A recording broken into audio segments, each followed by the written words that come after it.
Así que vamos a terminar la mañana de hoy con un tema bastante bélico, muy importante, ¿verdad? Porque, bueno, afecta a dos países vecinos. Los vecinos no siempre se llevan bien, Paraguay y Bolivia, y representa sin duda él estará de acuerdo conmigo, uno de los conflictos más importantes de todo el siglo XX para el Cono Sur, ¿no?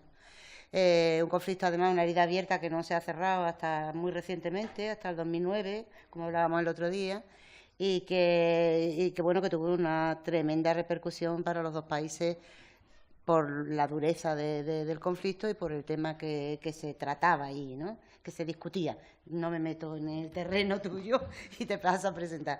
Fernando, pues también una cosa similar al caso de la doctora Beatriz Vitar.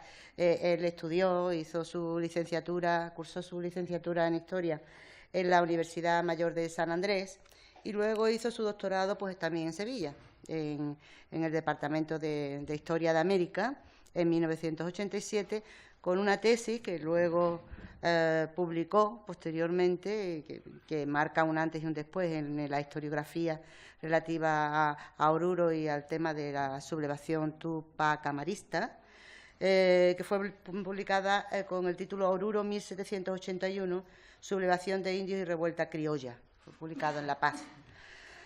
El doctor Cajías pues tiene también un extensísimo currículum que vamos a sintetizar de la misma manera que hicimos en el caso de la doctora Vitar, destacando solo los aspectos más relevantes, porque si no nos llevaría mucho tiempo. Él es catedrático, en la actualidad, perdón, es catedrático en dos universidades bolivianas. Es catedrático de temas de cultura boliviana en la Universidad Mayor de San Andrés y es catedrático de Patrimonio Artístico Boliviano en la Universidad Católica Boliviana.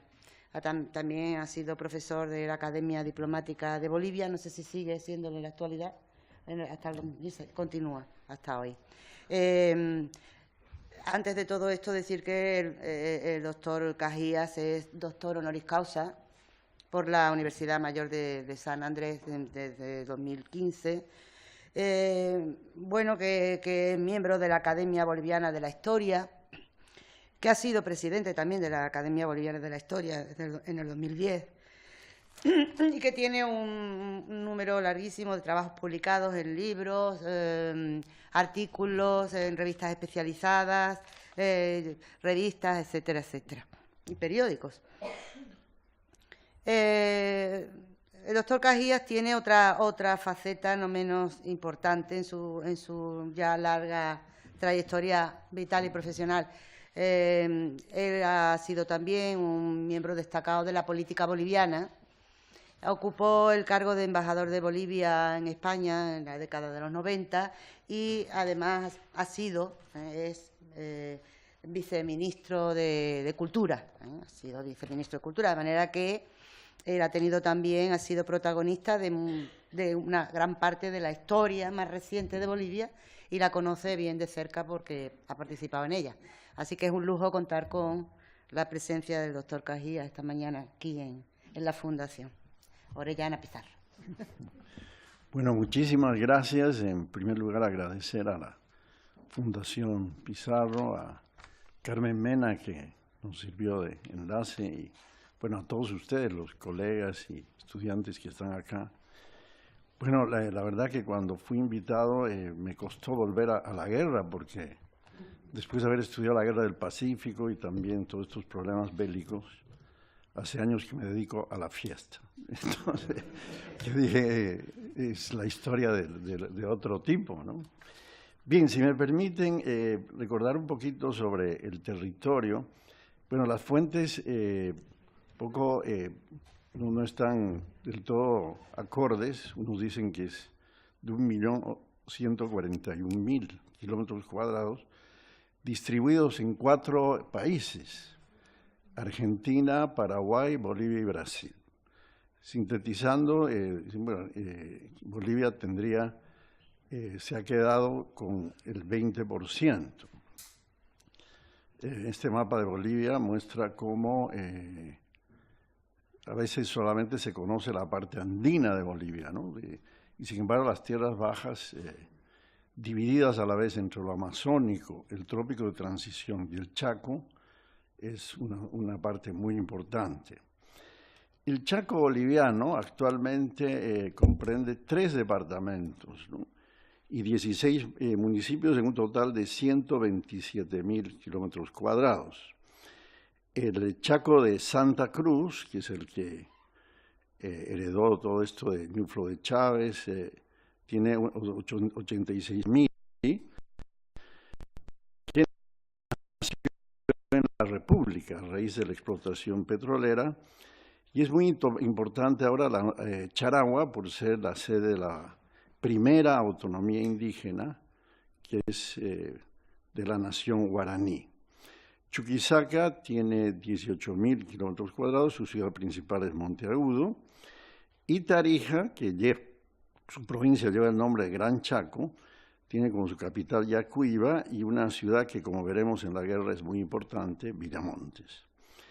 Bien, hay que recordar que el Chaco, el Gran Chaco, que se divide en 3, ¿no? El Chaco Boreal, que es el escenario de la guerra del Chaco, que actualmente comprende los chacos boliviano, paraguayo y brasileño, y básicamente está muy claramente delimitado por los ríos Paraguay y Pilcomayo. El Chaco Central, que comprende lo que hoy es Chaco argentino, pero fue boliviano. Beatriz, vamos a discutir.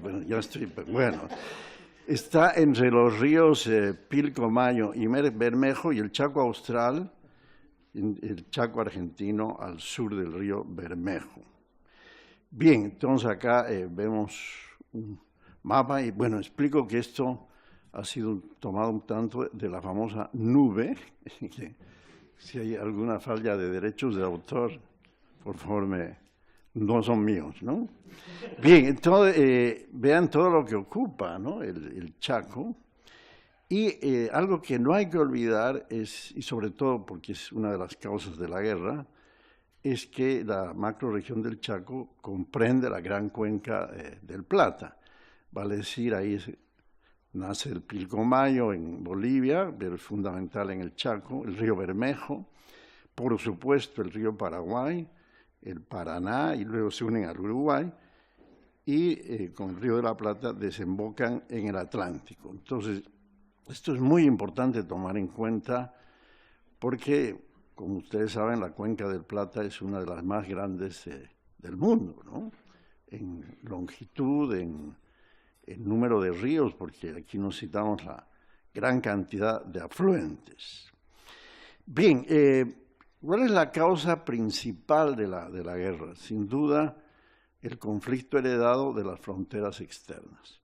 Pero, como ya lo han manifestado mis 3 colegas, definitivamente también el tema de las fronteras internas creada por el mundo indígena.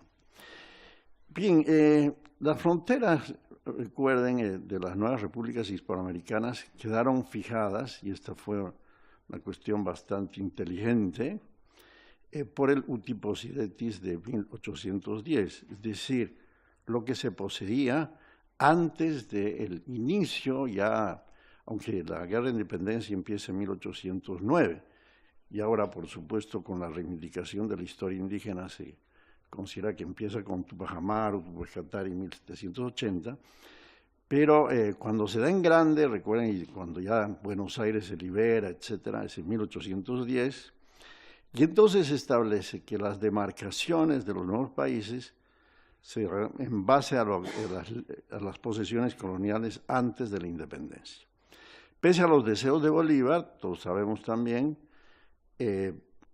no se heredaron los virreinatos, salvo Lima, Buenos Aires en parte, porque Buenos Aires fue perdiendo todo su territorio, y la base fueron las instancias intermedias. Por lo tanto, en el caso de Paraguay, el gobierno del Paraguay, y en el caso de Bolivia, la audiencia de Char. Ahora,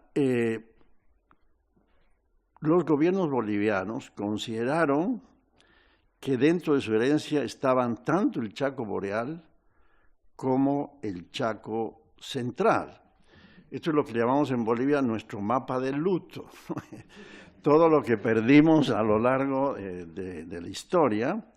Bueno, el Acre, parte del Mato Grosso con Brasil, este que es el más terrible, que es la costa del Pacífico. Y en el caso del Chaco, el Chaco boreal, a raíz de la guerra del Chaco, y con el tratado, perdón, ahí la fecha 89, definitivamente el Chaco llamado Chaco Central.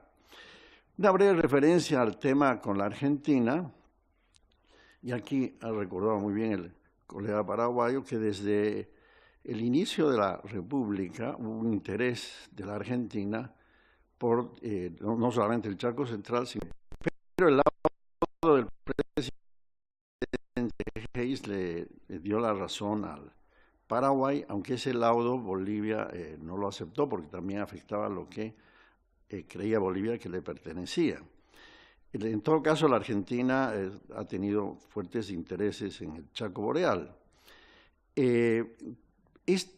La disputa ya por el Chaco Central entre Bolivia y la Argentina finalmente se definió en el Tratado de 1889, que Bolivia cedió el Chaco Central a la Argentina a cambio de la posesión de Tarija. Entonces acá se ve claramente que el Chaco Central está entre el Pilcomayo y el Bermejo, y el Chaco boreal está al norte, entre el Pilcomayo y el río Paraguay. Bien, entonces el escenario de esta horrible guerra que fue la guerra del Chaco fue el Chaco boreal. Tanto el gobierno de Paraguay como de Bolivia, desde el inicio de la República, presentaron posiciones con documentos coloniales, expediciones, mapas, cada uno a su favor, en el sentido de que Bolivia tenía la herencia de la audiencia de Charcas del Chaco boreal y en cambio Paraguay insistía también en lo mismo. Bien, ¿cuál era la posición de Bolivia?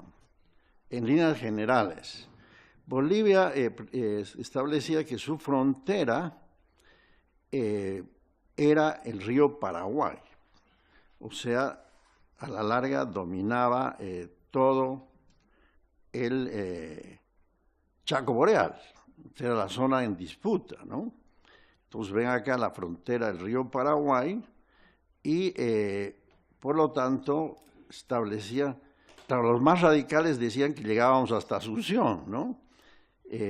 Porque decían toda la frontera oeste del río Paraguay.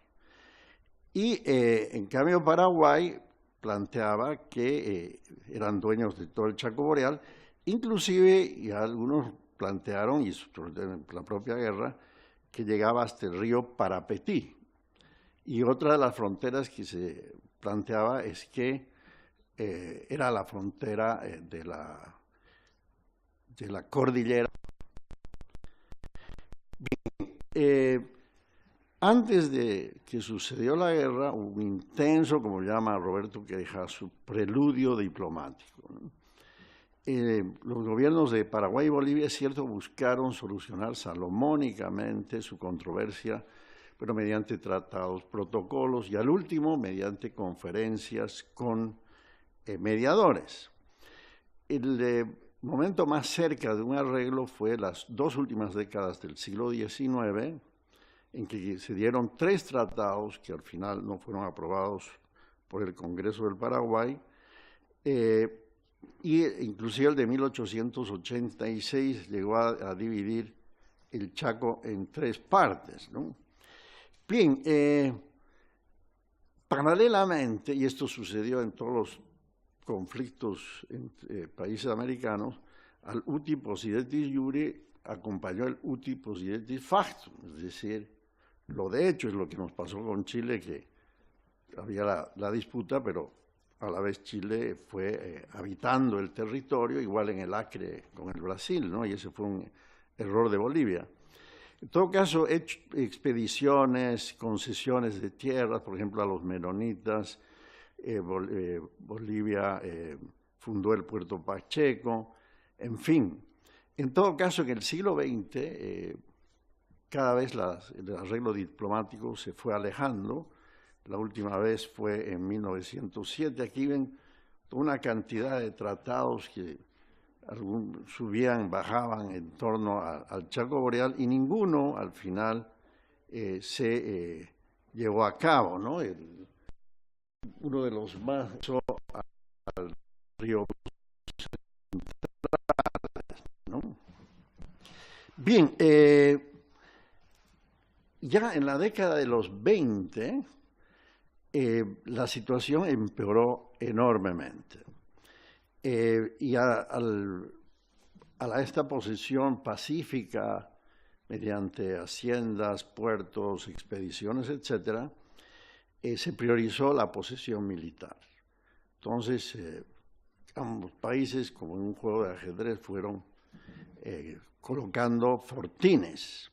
Inclusive ya desde 1924 comienza a hablarse de la posibilidad mediante la guerra, ¿no? Y esto se fue empeorando y la Argentina, que indudablemente tenía mucho interés en esta zona, fue la que propició conferencias previas, pero ambos países se quedaron férreamente en esa posición original, ya no en la posición de esos tratados que dije, de cada uno, no insistir, somos propietarios de todo el Chaco Boreal. Bien, creo que los colegas anteriores han dejado claro que además de este problema entre los dos países, existía una frontera interna, ¿no? Y esta frontera interna existió desde tiempos prehispánicos en la colonia y también en la República. Era falso decir, ¿no? Es zona despoblada, despoblada de los criollos digamos, de Paraguay y de Bolivia, pero estaba plenamente poblada por, como lo han demostrado claramente los colegas, por naciones indígenas. Y como dice Thierry Seine, uno de los grandes estudiosos de esta zona, y lo han repetido también, de un gran etos guerrero, ¿no? Los pueblos del Chaco se han caracterizado en esta historia de tener un etos guerrero. Inclusive ahora hay un monumento que dice el indomable, ¿no? El indomable indígena del Chaco. Y en el caso boliviano, el caso especial, porque se ha visto el mundo, el caso boliviano eran especialmente guerreros. Algunos dicen que es más bien la mezcla guaraní más chané, pero en todo caso fueron denominados chiriguanos. Pero hoy día los guaraníes, que ya tienen su academia de historia, han definido que ya no los llamen nunca más chiriguano, ¿no? El que va y les dice chiriguano puede tener un triste final. Bueno, un baño de sangre, dicen un poquito, pero en todo caso, nunca, porque dicen que esa historia ha sido, y han sido nombrados hasta fin del siglo XIX como chiriguano. Pero en todo caso ellos interpretan que chiriguano es palabra quechua despectiva que les pusieron los incas, y quiere decir excrementos. Tacos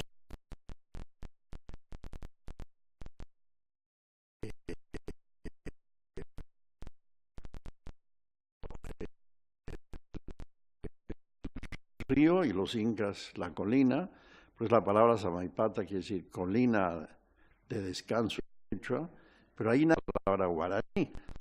La lingüística obviamente ayuda también a ver las fronteras. Bueno, como digo ahí, los guaraníes mantuvieron una frontera con España. Santa Cruz fue, además de ser una ciudad ganadera, etcétera, una ciudad de frontera. Ahí salía el ejército para la frontera con los guaraní, que siempre mantuvieron un territorio autónomo. Por eso al principio de la conquista, preguntaron si Santa Cruz debía ser por un letrado o por un hidalgo. El letrado quería decir un buen abogado, o el hidalgo un buen militar. Y la respuesta unánime fue hidalgo. ¿Por qué? Y eso ayuda también al carácter actual de Santa Cruz también, por la lucha que tenían con los guaraní. En torno a la independencia, sí hubo un líder, Cumbay, ¿no?, que se alió con Belgrano y luego con Juan Azurduy de Padilla. Pero fracasó luego la república, ustedes saben, nació lastimosamente grandes personas como Warnes, un argentino que gobernó Santa Cruz y que liberó a los esclavos, se llevó bien con los indígenas. La república ya no tuvo la generación de la independencia, fue otra generación que marginó al mundo indígena. Y entonces los guaraníes reiniciaron su guerra de resistencia y recién en 1892 fueron vencidos cuando ya aparecieron otro tipo de armamentos en Curuyuquí, que hoy día, como ustedes saben, el gobierno indígena ha rescatado mucho de estos personajes, como Tupa, que ahora es parte del billete de 10 bolivianos, y un desfile muy grande que hay es recordando esta batalla. Bien, los tobas, en cambio, fueron derrotados a principios del siglo XX y hoy día solo existen en el Chaco argentino. Y en el Carnaval de Oruro hay 2000 tobas, pero son gente que baila la danza de los tobas, reivindicando a estos guerreros, ¿no? Bien, esta frontera interna influyó muchísimo en las expediciones que enviaron ambos países, ¿no? Indudablemente hubo violencia de ambas partes. En estas regiones de frontera a veces es difícil decir los blancos mataron a los indígenas o al revés, ¿no? Pues en una conferencia me recuerdo que se paró alguien y me dijo, a mi abuelo lo mataron los indígenas, y luego se paró otro y dijo, y a mi abuelo mataron los migrantes. Y bueno, sabemos en la historia de Hispanoamérica que el siglo XIX fue brutal, ¿no?, para el mundo indígena. Estados Unidos el peor ejemplo, Argentina, Paraguay, bueno, menos en el caso de Chile, ¿no? Rompieron la frontera Biobío que ya habían fijado los españoles hacía tiempo. Y en el caso de Bolivia, en tierras bajas, porque tierras altas indudablemente fue otra historia. Y bueno, hay expediciones bolivianas que fueron frustradas por los tobas, que sin embargo hay registros fotográficos muy interesantes de ellos. Es Crevó, un expedicionario, y bueno, hay un chiste de humor terrible que dice que esta es la foto antes de que lo sacrificaran, porque bueno, murieron. Y bueno, aquí los franciscanos, que en el caso del Chaco boliviano, jugaron un papel interesante en algunas misiones, ¿no?, algunos grupos guaraníes que fueron misionados. Bueno, para ver esas fotografías que tomaban de los guerreros guaraní. Bien, por lo tanto, creo que queda claro que la principal causa era este tema de la frontera. Pero igualmente importantes, aunque no la única, porque hay algunos que llevan a la historia económica de manera exagerada, es decir, la causa fue el petróleo, ¿no? El problema limítrofe, como digo, fue sin duda la causa principal de la guerra del Chaco, pero igualmente importante fue el objetivo boliviano, que lo sigue siendo, de llegar al río Paraguay. Y por supuesto, no solamente los países, sino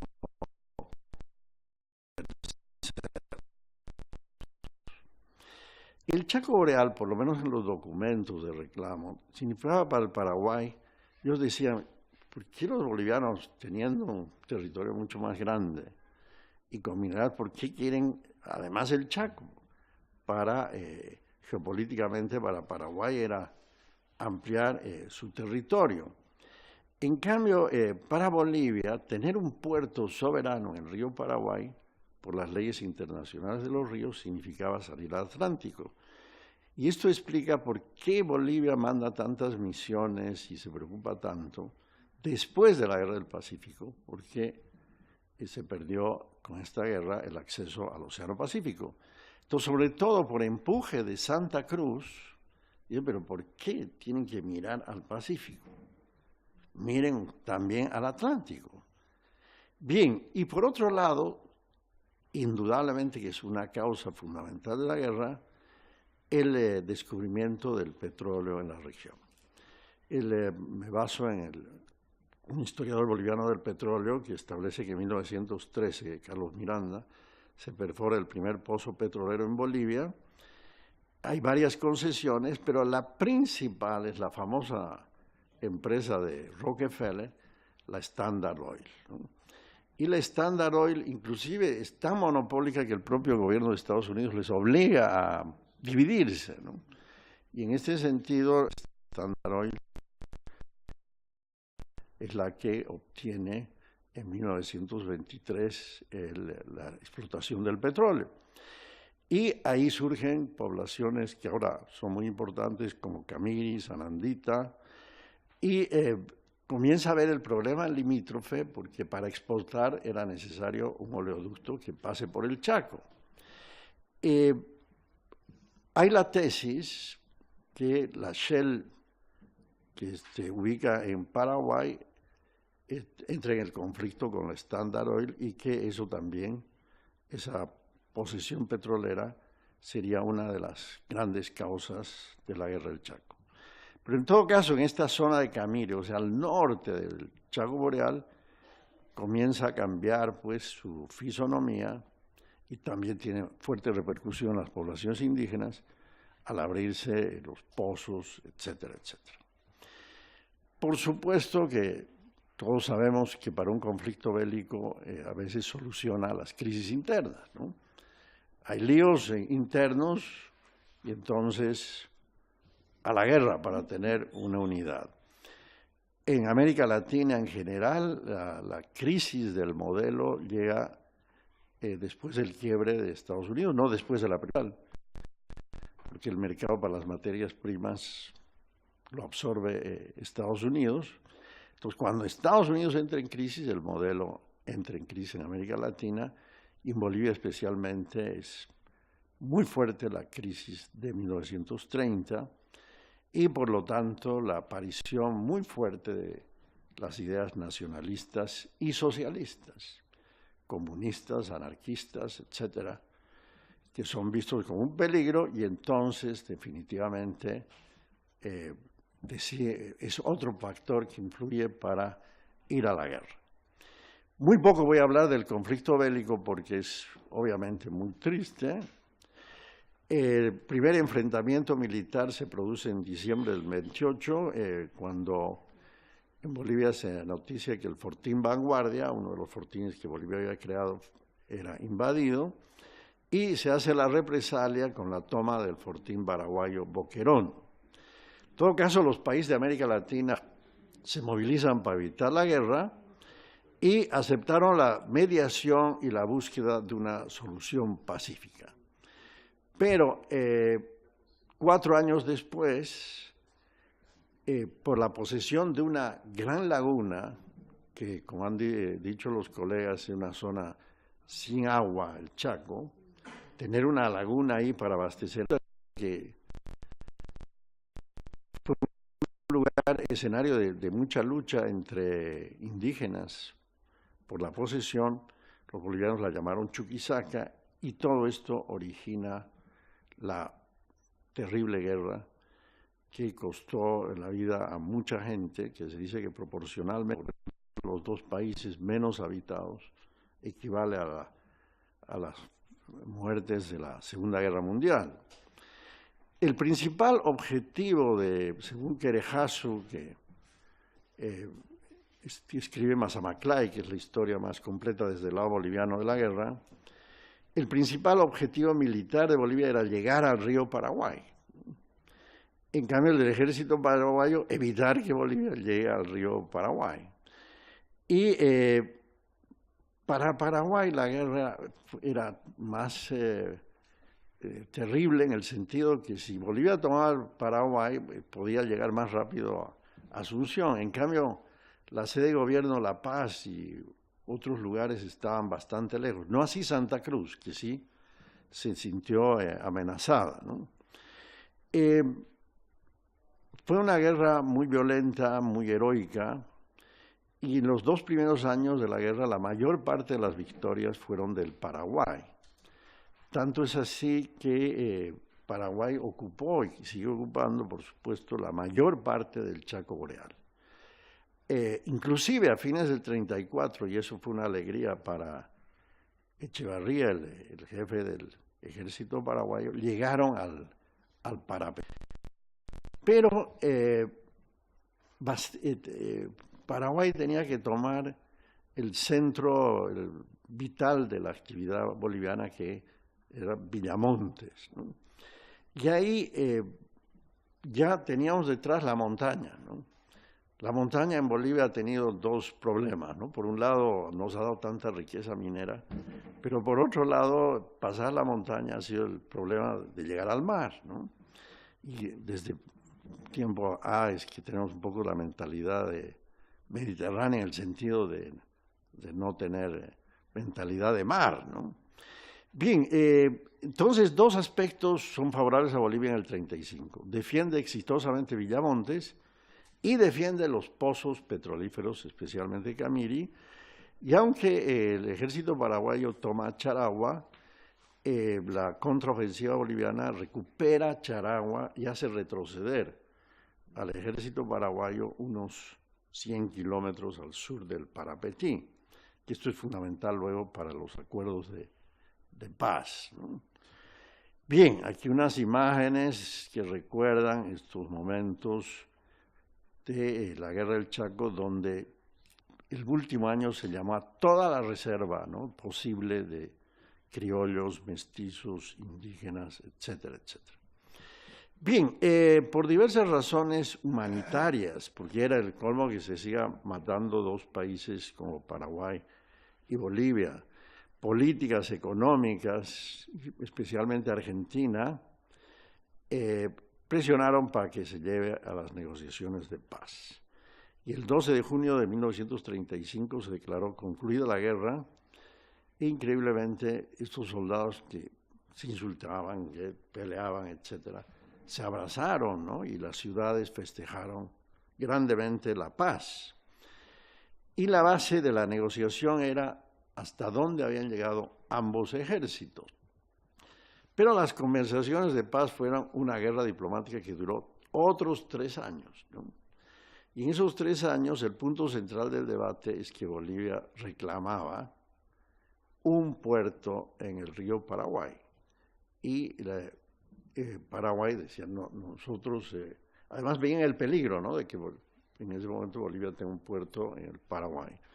Y por supuesto también el tema del petróleo, ¿no?, el petróleo visto como además la riqueza que podía sacar a ambos países de la increíble crisis en la que se vieron envueltos después de la guerra. Bien, finalmente se firmó el Tratado de Paz en octubre del 38 y consiguió una salida, bueno, se ha hablado del Pantanal, dificultosa al río Paraguay a partir de un terreno pantanoso del afluente Otuquis hacia el río Paraguay. Y en ese sentido, se habla obviamente del triunfo paraguayo de haber ocupado todo el Chaco Boreal, pero ahora nos consolamos los bolivianos diciendo ha sido un empate, porque en realidad en la larga duración el triunfo de Bolivia fue que todo el petróleo y el gas se quedó en el Chaco boliviano. Entonces, rápidamente, sobre las consecuencias sociopolíticas. En primer lugar, la Guerra del Chaco en Bolivia marcó una generación, porque las trincheras hicieron que Bolivia se vea como un espejo, ¿no?, la Bolivia criolla, la Bolivia indígena, y ahí la mayoría de los excombatientes volvieron de todas las clases sociales a que Bolivia debía cambiar.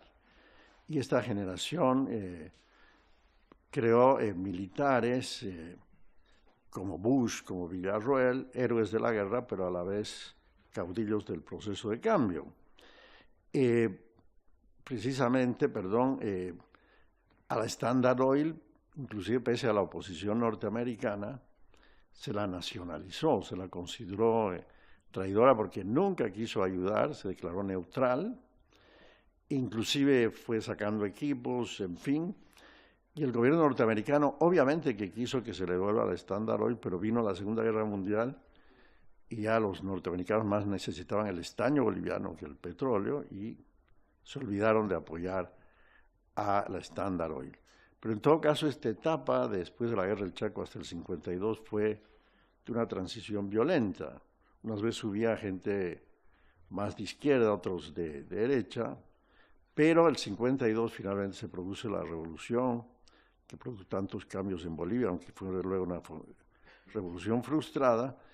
¿Y quiénes fueron los protagonistas? Esta generación del Chaco. Aquí hay dos de los militares, digamos, progresistas en ese momento, sobre todo Bush, que va a transformar mucho la Constitución a favor de los trabajadores, etcétera, etcétera. Bien, la otra consecuencia en Bolivia se llamaba el infierno verde del Chaco, ¿no? Porque ahí, para sobre todo la gente que iba de la zona andina, en la guerra fue terrible adaptarse. Y del infierno verde ahora se ha vuelto el corazón económico de Bolivia. Es decir, lo que ha quedado del Chaco boliviano es hoy el escenario de la era de los hidrocarburos, primero el petróleo, el gas, y actualmente, aunque todo este efecto ha sido no inmediato, actualmente Bolivia vive del Chaco boliviano, ¿no? El Chaco es nuestro bastión enorme. Claro que por ese problema también seguimos siendo extractivistas, porque tanto da el gas que, bueno, ojalá siga dando, ¿no? Pero es cierto que ahora el Chaco tiene una importancia enorme y inmediatamente países como Argentina y Brasil, Argentina apoyó mucho a Paraguay, como se sabe, pero cuando ya se vio que no iba más la guerra, Argentina y Brasil lucharon a ver cuál de los países incluía más sobre el petróleo. Y entonces cada uno fue construyendo su propio ferrocarril. Yacuiba a Santa Cruz los argentinos, Corumbá, Santa Cruz los paraguayos. Y entonces, y los bolivianos con el plan Bohan hicieron la primera carretera asfaltada Cochabamba-Santa Cruz. Y entonces, imagínense el efecto que ha tenido sobre esta gran ciudad que es hoy Santa Cruz, ¿no? Bien, entonces se benefició Santa Cruz con las regalías del petróleo. Bolivia ha vivido, como les digo, un periodo de crecimiento económico muy grande en el último tiempo y gracias a la venta del gas. Así que vive de las riquezas naturales de lo que muchos músicos llamaron el infierno verde. Y hoy día, pues, este es el mapa del Chaco boliviano con sus redes de gasoductos, sus centros petroleros, etcétera, etcétera. Ese es el panorama de una buena parte del Chaco boliviano, ¿no? Bien, ¿y qué pasó con la población indígena? Se preguntarán mis queridas colegas súper interesadas en esa otra frontera. Bueno, sin duda, tanto la explotación petrolera y el avance de colonos fue tremendo para la parte indígena, sobre todo los ayoreos, ¿no? Los ayoreos ya casi no existen en el Chaco y tienen una mendicidad muy grande en la zona de Chiquitos y en la propia ciudad de Santa Cruz. Y a un líder ayoreo le dijeron, pero hay propuestas para que ustedes trabajen. Y él dijo, no, nosotros vivíamos de la recolección en el Chaco, ahora estamos recolectando plata del resto, ¿no?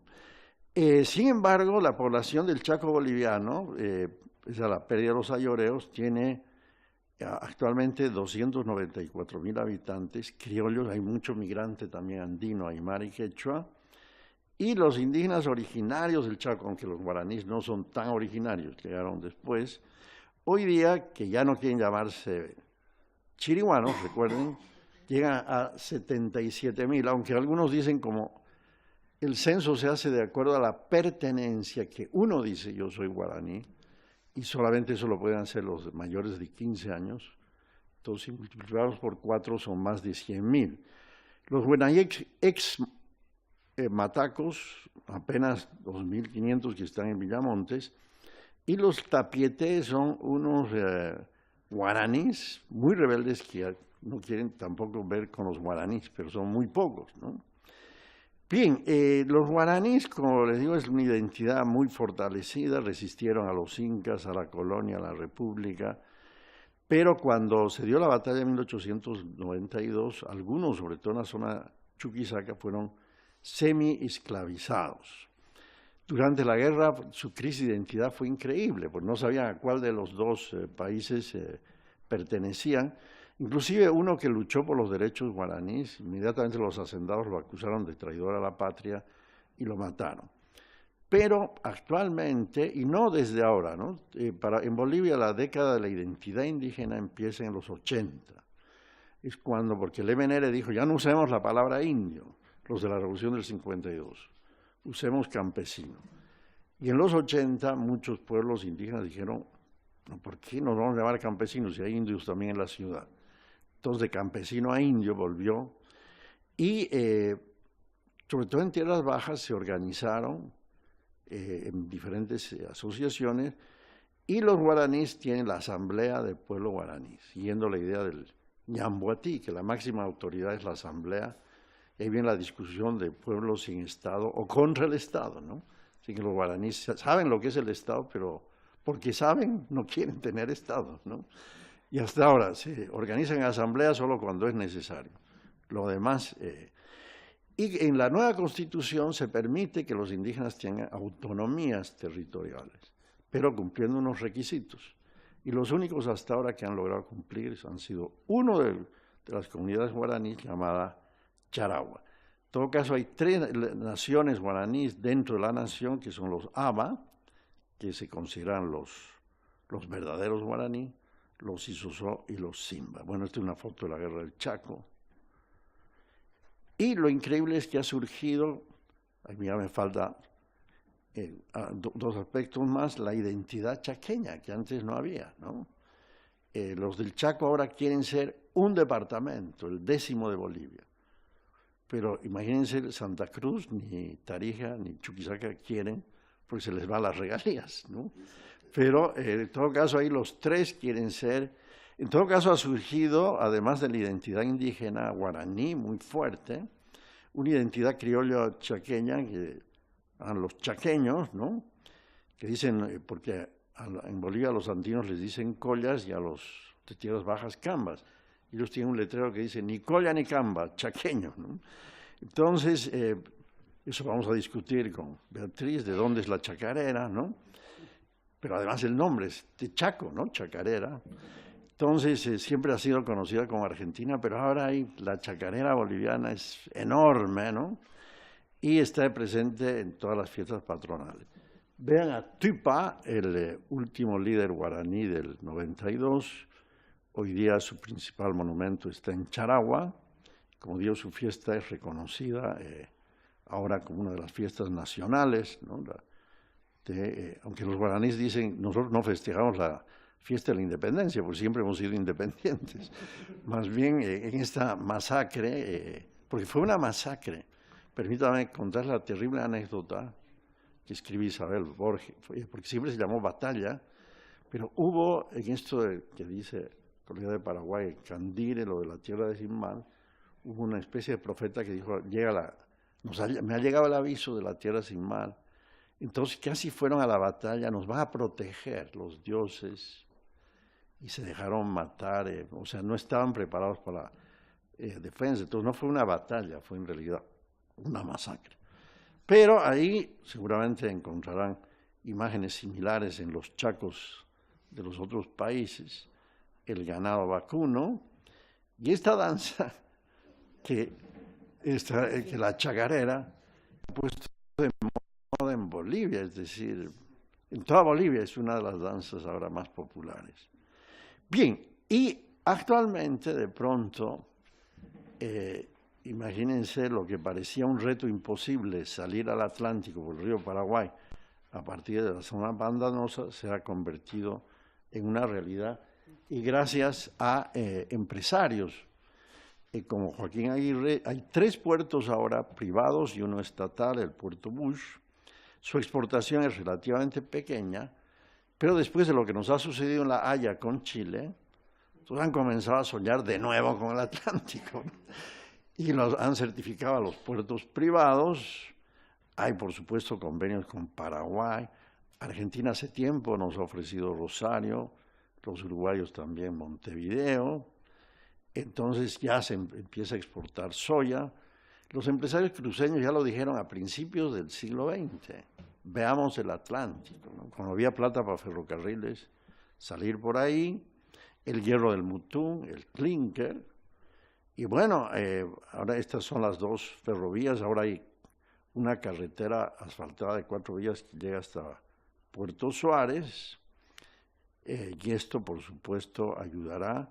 Hay el proyecto en que el gobierno español hace unos meses ha prometido su apoyo en el tren bioceánico. Bueno, ya existe esos ferrocarriles brasileros y argentinos, ¿no?, que siguen en plena utilización. Y bueno, este es todo el proyecto de las hidrovías, ¿no?, que ya nos llevan poco a poco al Atlántico, ¿no? Este es el puerto Bush. Claro, son embarcaciones pequeñas y será a largo plazo que reemplacemos Arica, sin duda, pero este empuje de Santa Cruz, que es muy grande, ha dicho, bueno, ahora nuestra exportación agrícola ya va por el Atlántico. Bien, para terminar, un breve homenaje a don Ñuflo, porque en realidad estas jornadas han sido en su honor, ¿no? Ha sido la gran beneficiaria de esta identidad.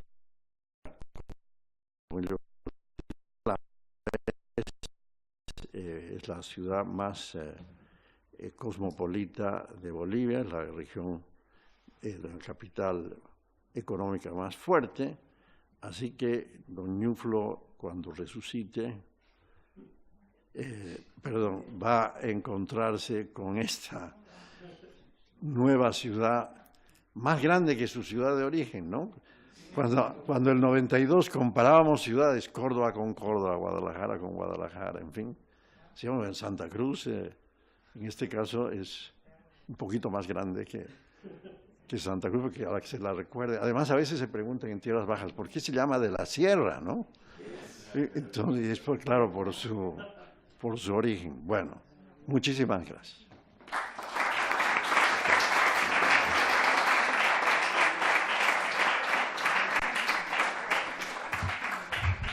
Bueno, creo que tenemos unos minutitos, ¿no?, por si alguien quiere hacer alguna pregunta, y si no, mientras se lo piensa, la hago yo. El tema de la estrategia militar, Fernando. Las razones del fracaso del ejército boliviano, aparentemente más poderoso, con muchísimo más material de maquinaria de guerra, con más hombres, más de todo, ante el ejército paraguayo, que estaba, por supuesto, en condiciones mucho menores que las de Bolivia. Se habla mucho también del tema de cómo se arrastró al indígena a esos ejércitos, gente que no estaba preparada, que no estaba adiestrada militarmente, etcétera, etcétera. Pero ¿hasta qué punto eso fue importante? Por eso a mí siempre me ha quedado la duda. ¿Realmente fue así? Fue indudablemente muy importante. Yo creo que en Bolivia hubo un prejuicio respecto al Paraguay, porque no habían leído la Triple Alianza, ¿no? El paraguayo tiene fama de ser un gran soldado, un gran valiente, ¿no? Y ¿cuántos años tuvieron en pie de guerra uruguayos, argentinos y brasileros juntos? Esa es una cuestión, la valentía del soldado paraguayo. Uh-huh. En segundo lugar, el tema del terreno, ¿no? Para Paraguay quedaba más cerca su centro de operaciones Asunción, y aunque el Chaco, obviamente, era un territorio muy difícil, era para ellos más habitual que para la gente que iba de la parte andina de Bolivia, que además del problema militar, pues padecía de enfermedades, de sed, etcétera, etcétera. Y en ese sentido, cuando precisamente la guerra fue llegando a la montaña, es que ya Bolivia recuperó, porque tenía mucho más cerca se puede decir, a los refuerzos, la base, ¿no? Y lo tercero, claro, fueron el problema de los mandos militares, ¿no? La guerra, indudablemente, vaya batallas claves ganó el Paraguay, pero eso no quiere decir que Bolivia también tuvo sus victorias, sus acciones heroicas, ¿no? Pero ya en la última fase, indudablemente, la reserva boliviana llegó a ser mayor, y también la llegada de armamento, porque en un principio también Chile se declaró neutral y no dejaba entrar el armamento por Arica, ¿no? Entonces sí, fueron varios factores que indudablemente también tiene que ver con esto de que era un terreno muy desconocido para el soldado boliviano, ¿no? Fue un revulsivo también para los mandos, porque hubo mandos muy importantes, mandos militares, pero luego realmente hubo como una transformación de la conciencia, ¿no? Un revulsivo que duró una generación, ¿no? Luego, esa sensación de fracaso, porque tú lo estás describiendo como, bueno, aquí todo más o menos, ¿no? Pero yo tengo la idea de que para Bolivia fue un fracaso que marcó una época, un antes y un después, ¿no? Lo que pasa es que lo que digo que se suavizó, indudablemente, al final de la guerra había como, inclusive el espíritu, porque ahora que estamos recuperando, vienen las negociaciones de paz y podemos recuperar, llegó a haber la ilusión de que se podía recuperar todo. No, por supuesto que hubo una sensación al principio, sobre todo, al principio como toda guerra, ¿no? Sí, claro. Había un optimismo, vamos todos a la guerra, después fue decayendo y cada vez que llegaban las noticias. Pero Villamontes, por eso es que para Bolivia Villamontes es como un hecho fundamental. Ahí se detuvo el avance de Paraguay y se empieza la contraofensiva, ¿no? Entonces ya al finalizar la guerra había como además el hecho de que el petróleo se quedó en territorio boliviano. Pero obviamente esta generación volvió y dijo, no, esto no puede seguir así, ni los Patiño, dueños de mina, hay que nacionalizarlo, sobre todo este general Bush, ¿no? Que al no poder terminó suicidándose, el gran héroe del Chaco terminó suicidándose. Entonces sí, marcó muy fuerte, fue muy dramático. Pero al final no es una herida como la de Chile, ¿no? En Paraguay hemos tenido tantas, inclusive abrazos de excombatientes, actos muy importantes que nos marcan. Y además, como decía al final, mi mensaje más optimista es, un lado, el petróleo, luego el tema indígena en el Chaco, hoy por hoy los guaraníes están como posicionados, ¿no?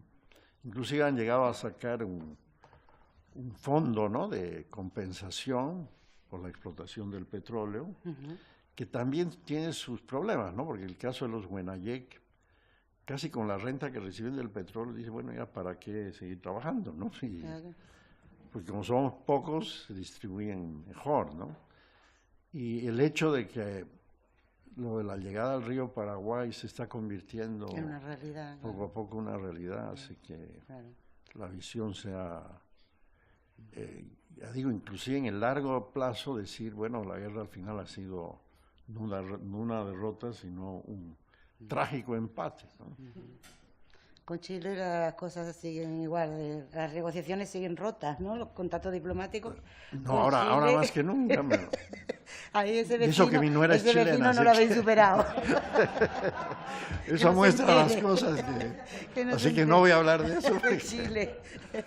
Ahí tenéis un vecino más duro de roer. Porque menciona continuamente este que en realidad en Argentina es la denominación que le dieron a los, dada por los guaraníes, y en el caso argentino son los huichís, que ellos rechazan la denominación de Mataco, y tú hablas de Huenayec. Huenayec, sí. Es curioso, pero evidentemente se trata del mismo grupo, y te diré, comentaré una cosa. Cuando yo hablaba de esa compleja frontera del Chaco Occidental, en esa zona donde una población de Salta muy cercana a Aguas Blancas, creo que se llama, del lado boliviano, con Orán, fronteriza con Orán, argentino. Allí se hizo los prisioneros americanos que venían, e incluso un noruego de una iglesia pentecostalista, hacían incursiones para captar grupos. Hay una novela que habla de eso, una novela argentina, captar grupos y fundar misiones en la frontera, en ciudades argentinas. Ya estamos hablando del siglo XX, pero consecuencia, poblaciones indígenas muy empobrecidas después de la guerra, ¿no? Porque claro, la participación indígena en la guerra fue bastante peso, ¿o no? Claro, además los del Chaco servían de guías y de vanguardias también, ¿no?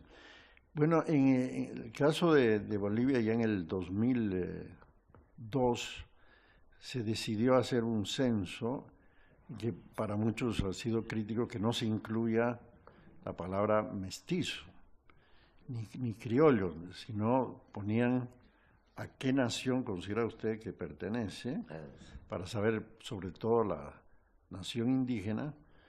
Y se sabe lo de mestizo y criollo porque la otra opción era decir ninguno, ¿no? Entonces, en el caso del Chaco ya no aparece ningún chané, que en los mapas, en cambio, del siglo XIX, inclusive hay lugares del Chaco que llaman territorio chané, y tampoco tobas, ¿no? Y ahí comenzó en todo este debate de qué llamarse, ¿no? Por ejemplo, dijeron, ya no nos queremos llamar indios porque es una palabra despectiva, dijeron los del occidente, entonces ahora llaman pueblos originarios. Y en cambio los de tierras bajas, especialmente los de los jesuitas, dijeron, no, pues nuestra principal institución es el Cabildo Indigenal, que apoyaron los jesuitas, más bien en chiquitos. La memoria jesuita es muy positiva. A veces dicen, soy chiquitano ignaciano, soy mojeño trinitario, o sea, el calificativo heredado de la misión, ¿no? Entonces ahí ya no figuraron tobas, y en este debate entonces los de tierras bajas dijeron, queremos seguirnos llamando indígenas, y en la Constitución dice ahora pueblos originarios indígenas, campesinos, porque los cocaleros han dicho ya, nosotros no somos ni quechuas ni aymaras, somos cocaleros, ¿no?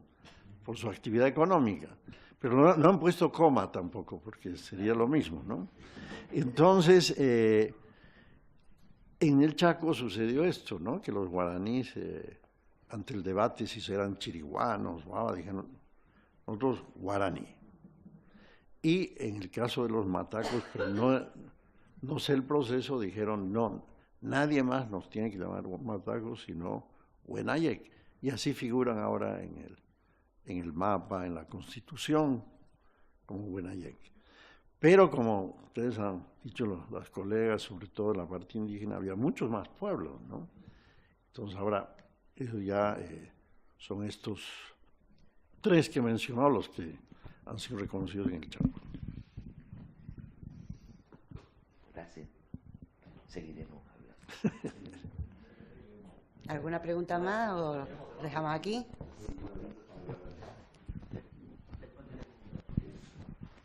Si os parece, como después vamos a tener ocasión de debatir, pues levantamos la sesión y dentro de un ratito estamos aquí.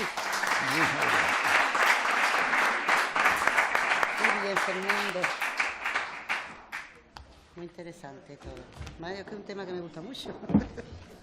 Sí, he visto que has leído la guerra china. Es que yo doy clase de estas cosas. Claro. Claro, ahora tengo que explicarlo dentro de poco. Y por eso estaba muy interesada que tú me aclararas algunas ideas que circulan por ahí, pero que no sé hasta qué punto son reales, ¿no? Como por ejemplo he aprendido lo de la salida por el Paraguay, que no sabía yo que se estaba...